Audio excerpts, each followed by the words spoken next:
Eva. Bonjour Satou. Merci de m'accueillir pour cet entretien. Avec grand plaisir. En tout cas, bonne arrivée à Dakar. Merci. Je sais que ça fait quelques jours Merci. que tu es à Dakar. Tu as pas mal de choses en route là, Ouais, avec ça. l'événement qui se prépare. Oui, donc on va en sûr, parler bien sûr. Il y a aussi une formation qui se prépare pour ce week-end. Ça marche. Mais avant tout, je vais te laisser te présenter aux personnes qui nous suivent. Ouais. Te présenter Event by P. D'accord. Je sais que toi tu touches à tout, tu fais plein de choses. Explique-nous tout ça. Qui est Penda, qui est Event by P? Okay. Qu'est-ce que tu fais aujourd'hui à Dakar? Bien sûr, déjà merci et contente d'échanger avec toi. Alors donc moi je m'appelle Penda, j'ai 29 ans, je suis la fondatrice d'Event by P, donc une agence événementielle 3 en 1, organisation d'événements, formation événementielle, ainsi que la création de produits personnalisés, créée depuis le 23 mars 2018, qui a aujourd'hui fêté ses 4 ans hier. Joyeux anniversaire à Event by P, longue vie à Event by P. Merci, gentil. Qui est basé à Paris et qui maintenant est basé à Dakar depuis quelques mois. Ok. Donc voilà. Et du coup, voilà, donc ça fait 4 ans maintenant que Event by P existe. Donc tu fais pas mal de choses, comme tu l'as expliqué. Il y a les événements, donc l'organisation d'événements, d'anniversaires, je suppose, de mariage aussi. Mais également, tu donnes des formations. Oui, donc je suis formatrice événementielle. Donc l'idée est venue parce que je cherchais des formations quand je me suis lancée. Et il n'y en avait pas. Et donc je suis autodidacte, donc je débutais toute seule. Et avec mon évolution sur les réseaux sociaux, on me demandait de donner des formations. Et je me dis, effectivement, il y a quelque chose à faire parce que moi, je n'avais pas ce pôle-là. D'accord. Et c'est comme ça que j'ai déployé le pôle de formation. Et voilà, aujourd'hui, j'ai formé 57 personnes et dont 70% d'entre eux ont créé et développé leur agence. D'accord. En tout cas, bravo pour ce parcours. Merci, c'est gentil. Comment t'es venue l'idée en fait d'Event by P? Parce que je crois que c'est pas ta formation de base, ou en tout cas toi c'est un cheminement qui t'a amené à cela. C'est ça. C'était pas ta vocation de base, c'est ça. Mais en tout cas c'était une passion qui est devenue un métier. Exactement. Alors, pour dire, depuis toute petite, c'est moi qui organise tout ce qui se passe dans mon entourage, même un restaurant. Ouais, Penda, vas-y, organise un resto et tout. Donc voilà, c'est vraiment venu à moi. Donc au fur et à mesure, j'organisais même les mariages de mes meilleurs amis, etc., etc. Vous me dites, ouais, mais lance-toi et tout, ça te va trop bien, etc. Et juste, je savais pas comment. Aujourd'hui, les réseaux sociaux font que. Mais l'événementiel était très fermé, on ne savait pas trop comment y aller. Et voilà, et je me suis lancée comme ça. Je me suis dit, allez, je vais tenter ma chance. Vraiment, je le voyais comme un petit loisir, un petit plus. Et pourquoi pas, voilà. Et 4 ans après, c'est devenu une entreprise. Voilà, je prends même des stagiaires. Je travaille maintenant sur 2 continents, etc. Donc, passer d'un loisir à une passion complètement et qui est devenue aujourd'hui un métier. Ok, super. Et raconte-nous un peu pourquoi cette entité, l'ouverture de cette entité à Dakar. Alors, pourquoi Dakar et du coup le Sénégal? Moi, j'étais beaucoup... en tant que Sénégalaise, pour moi déjà, c'était une obligation. Je dis voilà, j'ai la double nationalité, on est un peu ici, un peu là-bas. Moi, depuis que j'ai 7 ans, je vais au Sénégal avec ma famille et tout. Et ce qui a donné vraiment le déclic, parce que moi, je voyais ça sur du moyen long terme. Voilà, je me dis d'attendre d'avoir une grosse base et tout en France et voilà. Et en fait, ça a accéléré le processus, c'est le Covid. Je voyais qu'il y avait énormément de personnes qui fêtaient des mariages. Il y avait des événements en fait qui tournaient à Dakar. Et alors que nous, tout était figé. Moi, j'ai perdu 10 événements sur l'année 2020. Donc je me dis, c'est bizarre qu'on est il y a la même maladie dans le monde entier, mais qu'en Afrique ça bouge et en France ça bouge plus. En Europe. Et du coup, c'est comme ça que je me suis dit, pourquoi pas, je vais observer le métier sur place, voir comment ça va marcher, etc. Voilà, vraiment en observation. Et je suis venue donc juin, juillet, et à ma grande surprise, je me suis développée. C'est pas prévu, vraiment. En fait, tout allait vite, j'ai rencontré du monde. Voilà, j'ai vraiment vu un peu ce qui se passait. Et voilà, j'étais invitée à la radio, à la télé, j'ai fait une interview, etc. On m'a imposé de faire une formation. Une fille du Mali a pris son billet pour venir, pour que je la forme. Ici au Sénégal? Ouais, ici au Sénégal, ouais. Elle m'a dit, je viens, je prends mon billet, tu viens de me former. Donc c'est comme ça que j'ai ouvert le pôle de formation avant de venir, sur place. Après, j'ai décidé de faire un événement. Toutes les personnes que j'ai rencontrées et les personnes qui étaient en fait, que les personnes en fait mon réseau que j'avais créé. Voilà, je me dis voilà, c'est intéressant de faire un petit événement histoire de marquer le coup et de partir par la suite. Donc, je sais qu'il y a un événement qui est prévu ce week-end, enfin 2 événements, parce que samedi il y a la formation, donc formation où tu vas justement transmettre ton savoir-faire par rapport à l'organisation d'événements. Et dimanche il y a un événement également qui est un brunch qui est sur un sujet qui te tient vraiment à cœur, qui est la santé mentale. Ouais. Je sais que tu es très sensible à ce sujet-là et je voulais un peu que tu nous racontes ton parcours par rapport à ça. La santé mentale, j'ai vécu une dépression durant 2 ans et demi. Vécu et vaincu aujourd'hui. Et la pire, mais la meilleure période maintenant de toute ma vie. Vraiment, ça a été très complexe. de vivre cette maladie parce que j'ai cru que j'allais mourir, j'ai vraiment concrètement. Voilà, le médecin, en allant chez mon médecin traitant après un malaise, m'a annoncé que j'étais en dépression. Et en fait, j'étais un peu abasourdie de me dire mais qu'est-ce que la dépression, qu'est-ce que c'est? Et il m'a mis directement un arrêt d'un mois, alors que l'habitude il me met un arrêt 1 ou 2 jours. Donc je me dis ouais, là c'est sérieux, il y a quelque chose qui se passe, etc. Et on parle de santé mentale, mais voilà, je suis vraiment dans le flou. Et au fur et à mesure des semaines, des mois, voilà, comme j'ai dit, sur 2 ans, 2 ans et demi, bah, je comprends ce que c'est. Je comprends mon état et je me dis ouais, vraiment, bah, en gros, pour moi, c'est la fin. Vraiment, c'était la fin. Je commençais même à faire mon deuil, etc., de moi-même parce que je me dis, voilà, je me vois mourir, en fait. Et ouais, en fait, voilà, c'est tout ça, en fait, on se dit, mais qu'est-ce qui s'est passé? Pourquoi je suis en arrivée là? Pourquoi j'ai explosé pour aujourd'hui pleurer tous les jours, avoir des pensées noires, des pensées suicidaires, être dans le mal, ne vouloir parler à personne. Il y a des jours, je suis très téléphone, j'en ai même 2.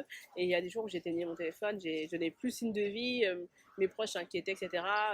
Donc voilà, donc je suis arrivée dans cette période-là et voilà, je me suis dit, si je ne me suicide pas, ou si la mort ne vient pas à moi, bah, je dois rester en vie et si je dois rester en vie, il faut que je me batte en fait. Quels sont les moyens qui permettront de pouvoir rester en vie en fait. Et voilà, donc j'ai été suivie par un psychologue, j'ai été suivie par un coach sportif. Voilà, j'ai vu aussi un psychiatre. Voilà, j'ai vraiment essayé de trouver tous les points qui permettaient de pouvoir m'en sortir. Malheureusement, on n'en parle pas assez, même jusqu'à maintenant. C'est pour ça que j'ouvre la voie par rapport à ça. Mais auparavant, quand j'étais dedans, je regardais sur Internet, sur YouTube, il n'y avait aucun témoignage. Il y avait des articles de 2015, 2017, mais rien d'actuel, en fait, qui permettait, en fait, d'avoir ça. Juste les symptômes, j'étais en plein dedans, mais il n'y avait pas la cause. Et voilà, donc quand ça allait mieux et quand j'ai commencé à guérir de cette maladie progressivement, je me suis dit, voilà, je pense que je vais en parler.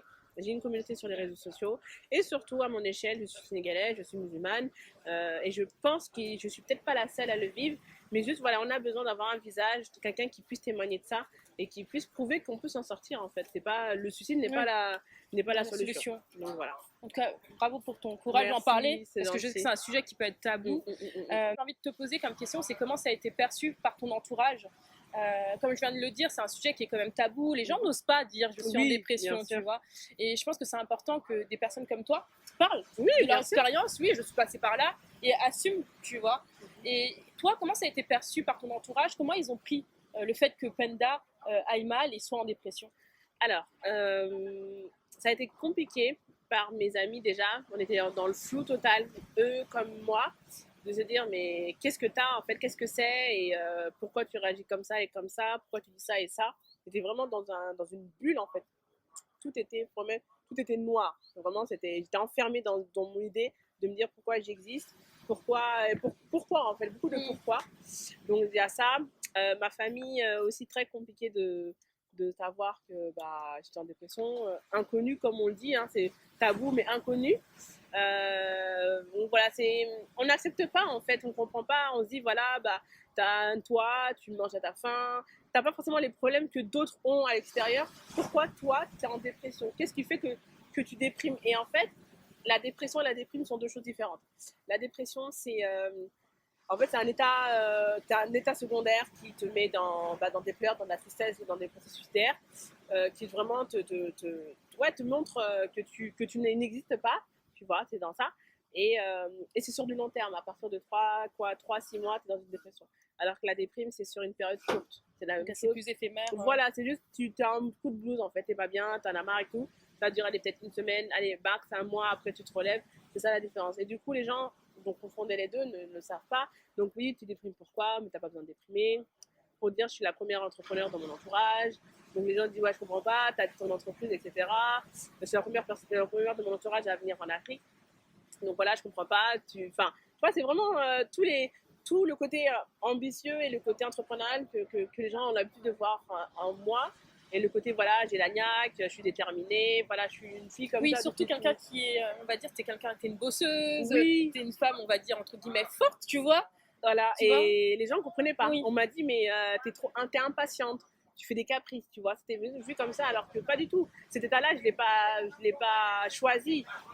J'ai été subie et j'ai été diagnostiquée pour ça. Donc c'est un peu un peu ça, c'est vraiment l'incompréhension par rapport à ma vie et cette maladie. Ok. Donc, comme tu nous expliquais tout à l'heure, toi, tu as vu des professionnels de santé et qui t'ont accompagné vers ta guérison, si on peut appeler ça une guérison. Mais comment t'es venu ce déclic, justement, Even by P? Parce que c'est, comme tu disais tout à l'heure, c'est pour toi une renaissance, en fait. Oui, bien sûr. Even by P. Comment ça t'est venu, en fait? Tu étais en dépression, ok, tu as vu des professionnels de santé. Vous avez travaillé ensemble sur, on va dire, je sais pas, une vocation, sur les choses que tu aimes faire. Comment c'est venu petit à petit, Even by P? Alors, Even by P déjà est venu vraiment comme ça. En fait, comme j'ai dit, voilà, je suis devenue organisatrice par la passion. J'aimais organiser des événements. Voilà, au début, comme j'ai dit, c'est un loisir. On m'appelait même association de copines rigoler sur moi parce que je me faisais pas payer. Je faisais que des partenariats. Voilà, j'étais pas forcément aussi confiante de me dire, déjà l'événementiel c'est dur à faire payer. Voilà, c'est un métier qui n'est pas encore bien reconnu. On demande un montant, mais ça vaut pas le temps qu'on met, etc. Donc c'est un peu complexe. Après, c'est vraiment venu d'un coup. En fait, j'ai commencé à avoir une adrénaline. Là, je suis en plein dedans. Avant le jour J. C'est toujours la dernière semaine ou les 3 jours avant le jour J.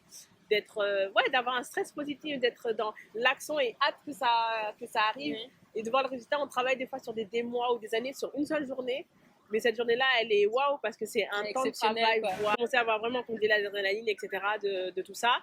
Et je me suis dit, ça peut être intéressant pourquoi pas me lancer. C'était vraiment ça. C'était plus maintenant un loisir, c'était devenu, j'aime bien ce que je fais et je suis payée pour ce que je fais. Donc il y a ça. Après, je commençais à avoir une vision. Je me dis, j'aime moins, je travaille dans la finance de base.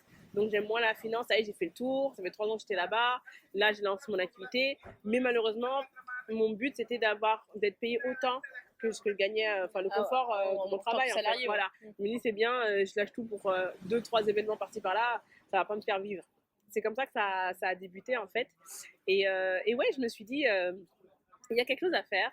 Après, je commençais à avoir beaucoup d'événements, je faisais 3-4 événements par mois. Ah oui. Et j'arrivais au même salaire, plus mon salaire que salaire que j'avais. En tant que salarié. Voilà, en tant que salarié. Donc je me dis, ok, là c'est intéressant, etc. Regardez le rythme. Et après, là, il y a eu le Covid. Donc tout a chamboulé, comme j'ai perdu 10 événements, etc. Et je me dis, ok, qu'est-ce que je fais? Après, je me dis, quoi qu'il arrive, même s'il y a la maladie, on va sortir de ça, on ne peut pas vivre indéfiniment dans ça. Les gens vont continuer quand même à fêter leurs événements. Et il y avait le pôle formation qui était là. Donc je me dis, c'est intéressant parce que du coup, j'avais plus d'événements, mais j'avais des formations. J'avais 8 à 9 formations dans l'année. Donc du coup, je continuais quand même à parler de ce que je faisais et de l'événementiel sans être sur le terrain. Donc il y avait cette partie-là qui a rattrapé un peu la chose. Et en fait, pour la Even by P a été vraiment le boost, vraiment l'action principale de sortir de cette maladie et surtout de pouvoir en vivre parce qu'en fait je me suis attachée à Even by P comme une maman à son enfant. Je me disais que je ne servais à rien, que j'avais pas forcément d'envie de vivre, etc. Mais j'avais une petite voix dans ma tête, ou en tout cas un petit signe qui me disait, je suis en train de vivre une maladie, mais quand je pensais à Even by P, comme une maman à son enfant, en fait, je me rattachais à ça. Je me dis, j'ai créé quelque chose qui me plaît, que j'aime, etc. Et en fait, non, si je meurs, qu'est-ce que va devenir cette agence, en fait? C'est ça, c'est comme si... C'est un héritage, en fait. Voilà, c'est ça. Je me dis, qu'est-ce que ça va devenir? Je dis, non, j'aime trop ce que je fais pour pouvoir le laisser tomber. Et donc, je me suis rattachée à ça, en fait. Vraiment comme une sangsue, limite. Je voulais voir, j'avais des idées. En vrai, je crois que c'était Apple. J'avais plein d'idées. Et c'est ça qui m'a motivée à venir en Afrique. C'est ça qui, voilà, vraiment, c'est dans une motivation de venir. Quand je pense à Even by P, je suis une femme puissante. Tu vois, c'est moi qui gère des fois des événements, on gère plus de 50 prestataires. J'ai énormément de responsabilités. Et t'es un peu couteau suisse quand même, on te voit partout, t'es sur le terrain, tu distribues tes flyers, c'est ça. Tu organises l'événement. Comment tu fais? Non, moi j'ai envie de te dire comment tu fais. Franchement, j'aime ce que je fais. C'est la détermination, c'est la passion, la détermination. Comme je dis tout le temps, si je n'aimais pas ce que je ferais, j'aurais arrêté depuis très très très longtemps parce que c'est un métier très difficile comme tu l'as cité. Mais voilà, c'est l'adrénaline, tout ça. Et surtout, en fait, j'ai toujours été éduquée comme ça. Ma mère m'a toujours dit, si tu fais pas, qui va le faire pour toi? Et en fait, je me laisse pas le choix. En fait, j'ai pas le choix d'aller déposer des flyers, j'ai pas le choix de démarcher des gens. J'ai toujours été quelqu'un un peu, ils ont toujours été dans mon entourage, toujours moi qu'on envoyait, vas-y, va demander pour moi s'il te plaît, tu peux aller demander, non mais toi tu t'en fous, ça se voit et tout. Donc depuis petite, je suis comme ça, primaire, collège, etc. Donc c'est toujours moi qui étais dans le front, en fait en gros, à part dire non, on peut rien dire de pire que non, tu vois. Donc, je me dis toujours, ma chance, elle peut être là-bas, elle peut être là-bas, elle peut être là-bas, etc. Donc, je saisis les opportunités là où je peux les saisir. C'est top. Donc, franchement, c'est top d'avoir des gens comme toi. Et la question que je vais te poser également, en venant ouvrir l'entité à Dakar, je suis désolée, je focus vraiment sur Dakar parce que j'ai envie de parler vraiment de ce retour en Afrique. Est-ce que tu as fait face à des difficultés ou comment ça s'est passé? Tes premières impressions en tout cas sur ton arrivée à Dakar? Alors, moi, très très positif. Après là, je vois un peu différemment, mais très positif parce que je me dis, je pensais que ça allait être un peu plus dur parce que, en fait, le travail que j'ai fait sur Paris, en étant une agence concrète, avoir un bagage, ça m'a permis de pouvoir échanger, expliquer plus facilement ce que je fais. Je ne partais pas de zéro. Voilà. Déjà, c'est important d'avoir vraiment, ne vous lancez pas comme ça, mais lancez-vous avec quelque chose de concret. Ensuite, les gens ont été hyper intéressés parce que je donne des formations. Donc, pour dire, en fait, ils disaient, ouais, la nana, elle organise des événements, mais elle n'a pas peur de la concurrence parce qu'elle forme des gens qui peuvent être sa concurrence. Oui, c'est ça, exactement. C'est ça. Et donc, là, je dis, c'est là la première option. Waouh, tu donnes des formations dans l'événementiel alors que tu organises des événements. Et j'ai dit, ouais. En fait, tu formes tes futurs concurrents. Voilà, c'est ça. Après, j'ai dit, ma seule concurrente, c'est moi-même. Et puis, comment j'organise mes événements, ça va être différent pour chaque personne. Enfin, voilà, chacun est différent. Chacun a son parcours, chacun a sa petite touche personnelle. Exactement. Et en fait, c'était ça qui a beaucoup plu. Donc, je disais, non, la formation, c'est même les gens qui étaient plus intéressés par la formation que par l'organisation. Donc, voilà, le côté éducation, le côté échange, le côté partage. Donc, c'est ça qui vraiment a pris le dessus. Et après, voilà, m'insérer un peu. Et aussi, j'étais venue toute seule. Donc, le fait de voilà, elle ose, elle lance, etc.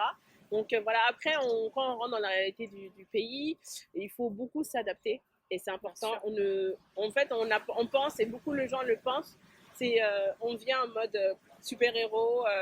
Voilà, on vient pour changer les règles, que l'Afrique doit être comme ça, comme ça. Non, on arrive dans un continent et en fait, l'Afrique a tellement souffert parce qu'on a tout été dirigé qu'on pense que ça doit continuer. Et bien, en fait, non. On arrive dans un pays, on doit s'adapter quand on va en Europe, en Amérique, etc. On s'adapte. Donc, en Afrique aussi, on doit s'adapter. Et du coup, c'est ça que j'ai beaucoup appris avant de venir. C'est m'adapter au pays, comprendre comment l'Africain, le Sénégalais vit, comment il pense, comment il réagit, comment il est. Et du coup, voilà, on comprend que c'est assez différent de ce qu'il y a en France. Et voilà, on s'adapte. Donc, c'est vraiment l'adaptation qui fait que c'était plus simple. Après, voilà, il y a la réalité du pays. Tout n'est pas forcément beau et tout rose comme on peut le penser. Mais en fait, pour moi, c'est toute une question d'adaptation et de voir le positif de tout ce qu'on met en place. Ok.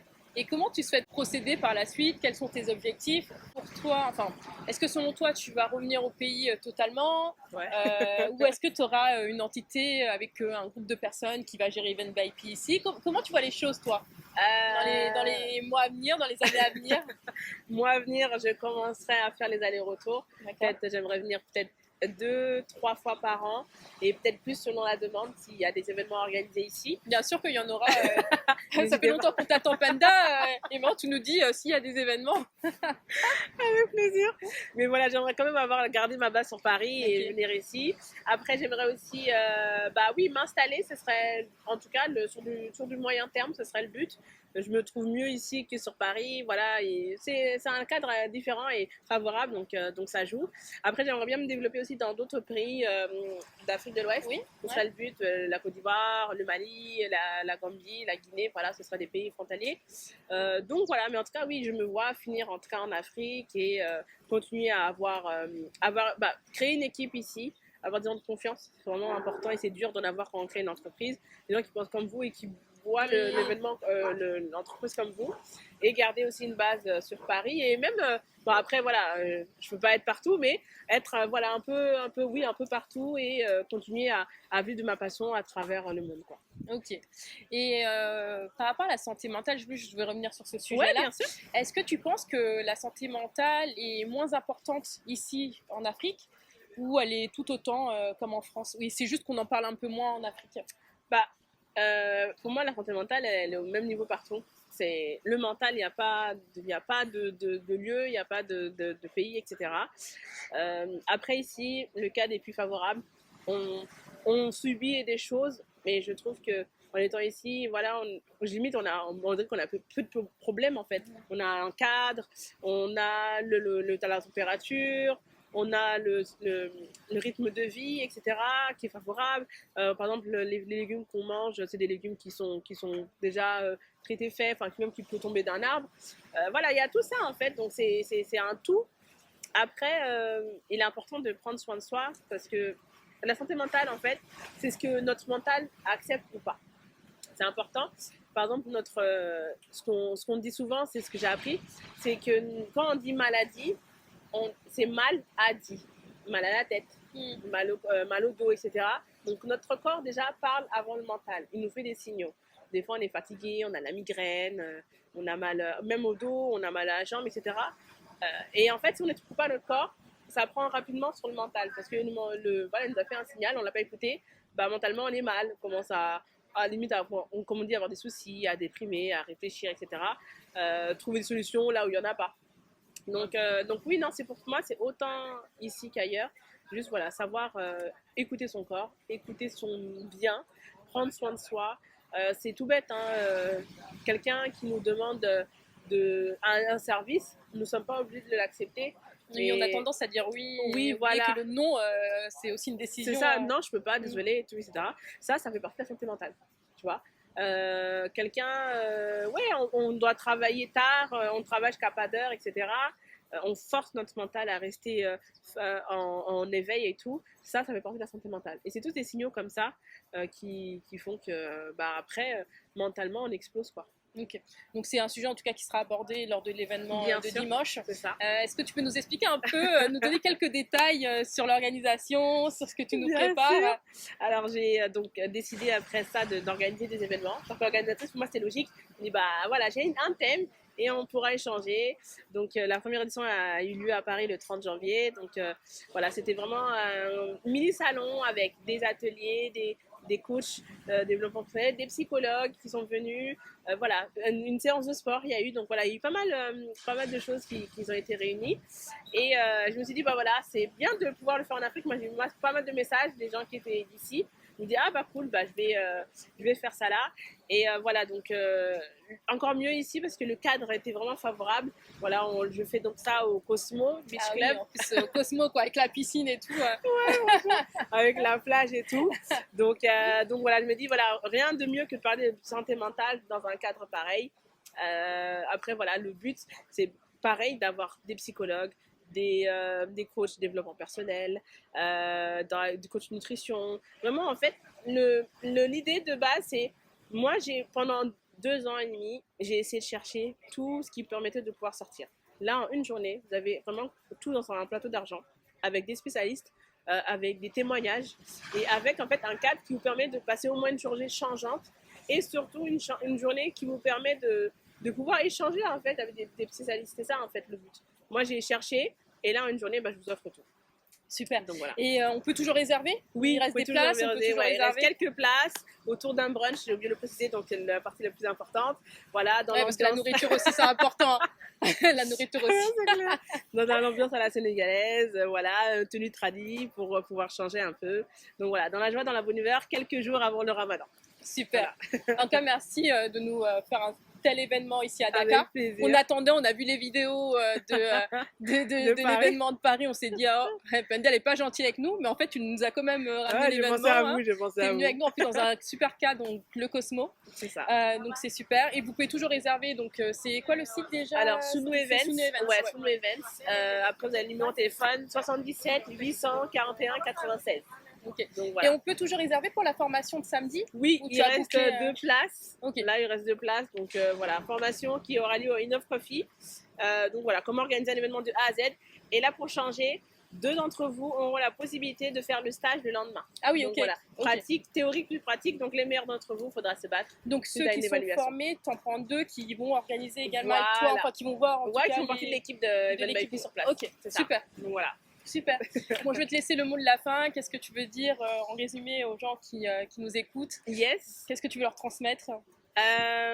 Prenez soin de vous. Si vous avez un projet, si vous voulez vous développer, que ce soit en Afrique ou ailleurs, vraiment foncez. Il y a des opportunités partout. toujours, comme je le dis, on ne vit qu'une fois. Ne passez pas à côté de votre vie. Et surtout, voilà, en tout cas, moi, comme tous autres, on n'est pas meilleur que vous, on n'est pas meilleur que certains. Donc voilà, on est tous logés à la même ancienne. Donc voilà, foncez. Et si vous avez des questions sur l'entrepreneuriat ou autre, après 4 ans d'expérience, je peux peut-être conseiller quelques-uns, donc n'hésitez pas.